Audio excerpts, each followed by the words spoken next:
देख रहे हैं न्यूज 360। क्रिकेट के स्टेडियम में तो आपने कई सियासतदारों को मैच देखते हुए देखा होगा, लेकिन कांग्रेस के एक नेता हैं जिन्होंने क्रिकेट की पिच पर सियासी बैटिंग करने की कोशिश की है। नतीजा माफी, ट्वीट डिलीट और जमाने भर के बाउंसर। दरअसल भारतीय कप्तान रोहित शर्मा पर कमेंट करके कांग्रेस के एक नेता को चौतरफा वार झेलना पड़ रहा है। पूरी खबर इस रिपोर्ट में देखिए। भारतीय कप्तान रोहित शर्मा को लेकर कांग्रेस नेत्री शमा मोहम्मद का ये ट्वीट उस वक्त आया जब अगले ही दिन रोहित के रणबांकुरे चैंपियंस ट्रॉफी के सेमीफाइनल में ऑस्ट्रेलिया से भिड़ने वाले हैं। बीच चैंपियंस ट्रॉफी में सियासी मैदान से जब क्रिकेट के मैदान के सबसे धाकड़ ओपनर और कप्तान पर सवाल खड़ा हुआ तो क्रिकेट जगत से लेकर सियासी गलियारों में हलचल मच गई। दरअसल कांग्रेस नेत्री शमा मोहम्मद ने अपने इस ट्वीट के जरिए रोहित शर्मा के फिटनेस से लेकर कप्तानी पर सवाल खड़े कर दिए, जिसके बाद न सिर्फ शमा बल्कि पूरी कांग्रेस बीजेपी के निशाने पर आ गई। देखिए, कांग्रेस पार्टी को भारत की कोई भी उपलब्धि जो है हजम नहीं होती। भारत की अगर कूटनीतिक उपलब्धि होती है, कांग्रेस पार्टी उसका विरोध करती है। भारत की सैन्य शक्ति कोई उपलब्धि हासिल करती है, surgical strike, Balakot air strike, Congress उस पर सवाल खड़ी करती है। भारत की स्टेट के खिलाफ हम लड़ रहे हैं, ये राहुल गांधी कहते हैं। भारत की लोकतांत्रिक उपलब्धि होती है तो राहुल गांधी विदेश जाकर एक सवाल खड़े करते हैं भारत की लोकतांत्रिक संस्थाओं पर। और इसी श्रृंखला में राहुल गांधी और सोनिया गांधी से प्रेरणा लेते हुए आज कांग्रेस पार्टी ने भारतीय क्रिकेट टीम पर भी सवाल खड़े किए। ये बयान संयोग नहीं, ये सोचा समझा प्रयोग है। पहले तो वो अपनी वाणी पे संयम रखें। वो चयनकर्ता नहीं है, वो बीसीसीआई नहीं है। और अगर रोहित के परफॉर्मेंस पर दिक्कत है तो पहले राहुल गांधी का परफॉर्मेंस देख लें, उसका स्ट्राइक रेट देख लें।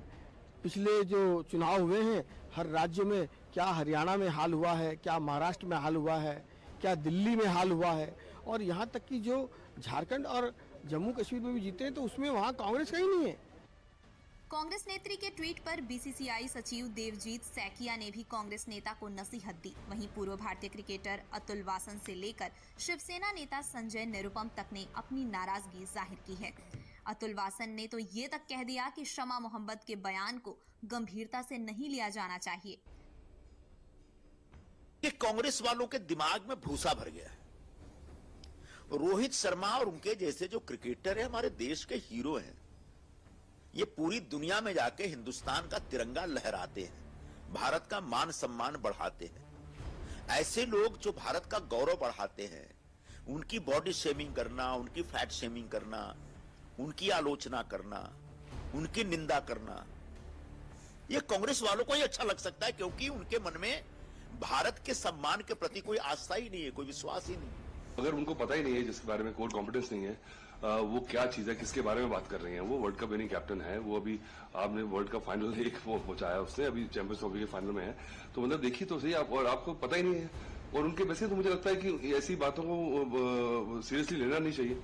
ट्वीट पर बवाल बढ़ता देखकर कांग्रेस नेत्री शमा मोहम्मद ने सफाई भी पेश करने की कोशिश की, लेकिन सफाई देने के बजाय उन्होंने ट्वीट में कही अपनी बात को ही बयानों में दोहरा दिया। शमा मोहम्मद ने क्या कहा वो भी सुन लीजिए। मैं किसी को अपमान करने के लिए ट्वीट नहीं किया था। उस ट्वीट में मैंने क्या कहा, मैंने कहा कि एक स्पोर्ट्स पर्सन के नाते वो थोड़ा ओवरवेट है, स्पोर्ट्स पर्सन के नाते, तो वो बॉडी शेमिंग नहीं है। और मैंने कहा कि वो एक अनइम्प्रेसिव कैप्टन है, क्योंकि मैंने उसको कंपेयर किया था राहुल द्रविड़ से, सचिन तेंदुलकर, सौरव गांगुली, विराट कोहली और महेंद्र सिंह धोनी, कपिल देव, और उसमें तो मुझे अच्छा नहीं लगा। शमा मोहम्मद के बयान को लेकर कांग्रेस को चौतरफा वार झेलनी पड़ी। बीजेपी ने कांग्रेस पर बॉडी शेमिंग का आरोप लगाया। विवाद बढ़ा तो कांग्रेस ने अपने ही नेत्री के बयान से किनारा कर लिया। साथ ही शमा को ट्वीट डिलीट करने का निर्देश देकर ऐसी बयानबाजी न करने का नसीहत दे डाली। हिमाचल प्रदेश कांग्रेस प्रभारी रजनी पाटिल ने कांग्रेस नेता शमा मोहम्मद द्वारा की गई टिप्पणी को सिरे से खारिज कर दिया। देखिए, मेरा पर्सनल मत और मेरे पार्टी का भी मत अगर पूछा जाए तो इस तरह से किसी को भी बॉडी शेमिंग करना, ये हम उसको मान्यता देंगे नहीं। दूसरी बात यह है कि इस तरह से हमारे जो देश के लिए जो खेलता है उसी खिलाड़ी के लिए इस तरह से बात करना, ये मेरे हिसाब से ठीक नहीं रहेगा। जेडीयू नेता केसी त्यागी ने कांग्रेस प्रवक्ता शमा मोहम्मद को भारतीय कप्तान रोहित शर्मा के रिकॉर्ड को देखने की नसीहत दे दी। कांग्रेस की प्रवक्ता को वक्तव्य देने से पहले श्री रोहित शर्मा द्वारा भारत के सम्मान में खड़े किए गए लंबे स्कोर को भी देखना चाहिए था, और यूं भी राजनीतिज्ञों को खेल के मामले में कम दखल देना चाहिए। कांग्रेस नेत्री शमा मोहम्मद ने रोहित शर्मा की कप्तानी पर सवाल, लेकिन अगर उनके बयानों को आंकड़ों की कसौटी पर परखें तो ये बयान खोखला साबित होता है।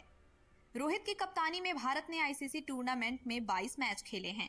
रोहित की कप्तानी में भारत ने 21 मैच में जीत हासिल की है। रोहित को सिर्फ एक हार 2023 ओडीआई वर्ल्ड कप के फाइनल में मिली थी। आईसीसी इवेंट्स के लीग स्टेज में रोहित कभी नहीं हारे। रोहित शर्मा के रिकॉर्ड पर नजर डालें तो आईसीसी के टूर्नामेंट्स में उन्होंने 92.8% मैचों में जीत हासिल की है। यानी आईसीसी टूर्नामेंट में रोहित शर्मा न सिर्फ भारत के बल्कि दुनिया के सबसे सफल कप्तान हैं। बतौर कप्तान रोहित शर्मा का रिकॉर्ड दुनिया के किसी भी कप्तान से ज्यादा तगड़ा है। ऐसे में रोहित शर्मा की कप्तानी पर सवाल खड़े करना कांग्रेस नेत्री शमा मोहम्मद को भारी पड़ता दिख रहा है।